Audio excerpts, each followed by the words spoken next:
अस्सलाम वालेकुम, क्या हाल चाल है दोस्तों। उम्मीद है सब खैरियत से होंगे। तो दोस्तों मैं इस टाइम टोरंटो में कनाडा में बैठा हूँ। यहाँ से टोरंटो सिटी पूरा नज़र आ रहा है।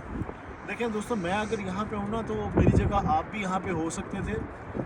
मैंने बात करनी है आज के कौन लोग अप्लाई कर सकते हैं, कैसे आप आ सकते हो। ईच एंड एवरीथिंग मैं आपको थोड़ा बहुत बता दूँगा कनाडा के बारे में।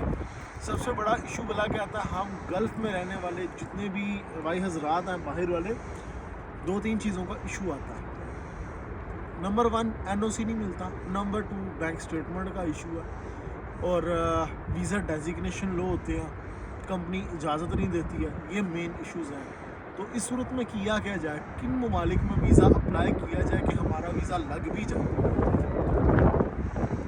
देखिए दोस्तों, अगर आप शेंजन की बात करते हो ना, शेंजन में ट्रैवल हिस्ट्री भी रिक्वायर्ड हो जाती है सम टाइम, यानी कि रिक्वायर्ड नहीं होती लेकिन हो तो उसके बाद ही वीज़ा मिलता है, अदरवाइज़ बड़ा मुश्किल हो जाता है वीज़ा लेना।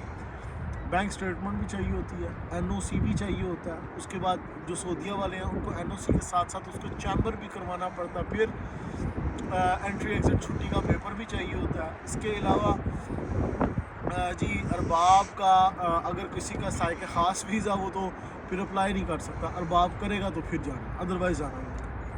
इसी तरह दुबई के हालात भी इसी तरह ही हैं कुछ। तो अब किया क्या जाए कि ये चीज़ें तो हैं नहीं, वीज़े भी डेजिग्नेशन लो है, अब किया क्या जाए। मैं हमेशा बात करता हूँ 4-5 कंट्रीज़ का नाम लेता हूँ कि भाई आप इन कंट्रीज़ में वीज़ा अप्लाई करें।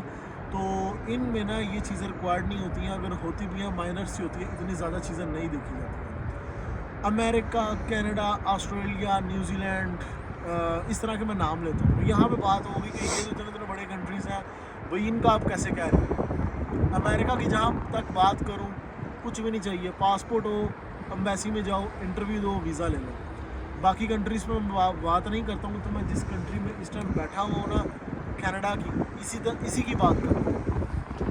वीज़ा डेजिग्नेशन आपका साइक ख़ास हो, लोडिंग अनलोडिंग का हो, कोई भी वीज़ा हो, ड्राइवर कुछ भी हो, वही आप वीज़ा अप्लाई कर सकते हो।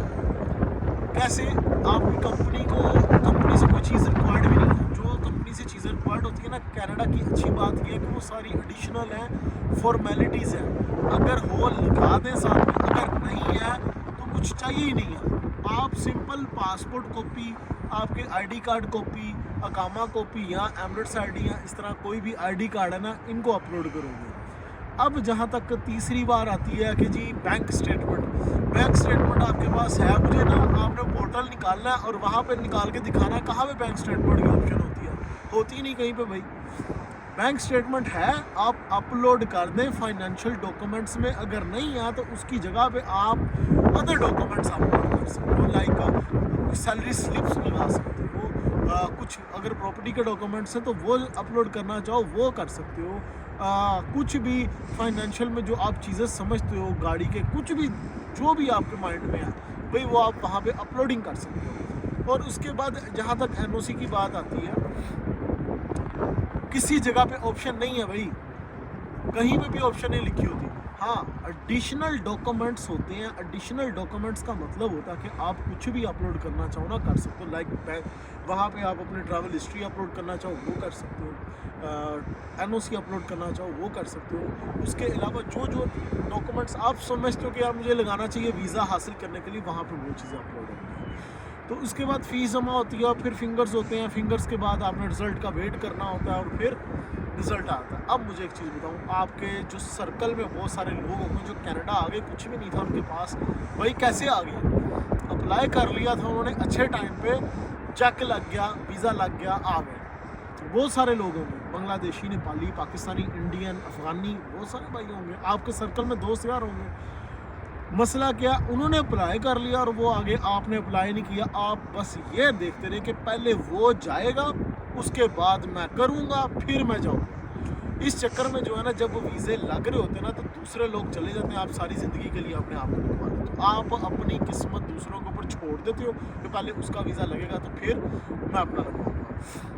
तो गाइस, बाकी काफ़ी सर्दी है यहाँ पे, तो फिर इंशाल्लाह नेक्स्ट वीडियो में बात करूँगा। होपफुली काफ़ी हद तक मैंने अपनी डिटेल्स बता दी हैं। नेक्स्ट वीडियो में मिलूँगा। रेडियो पे ख्याल रखिए, अल्लाह हाफ़िज़।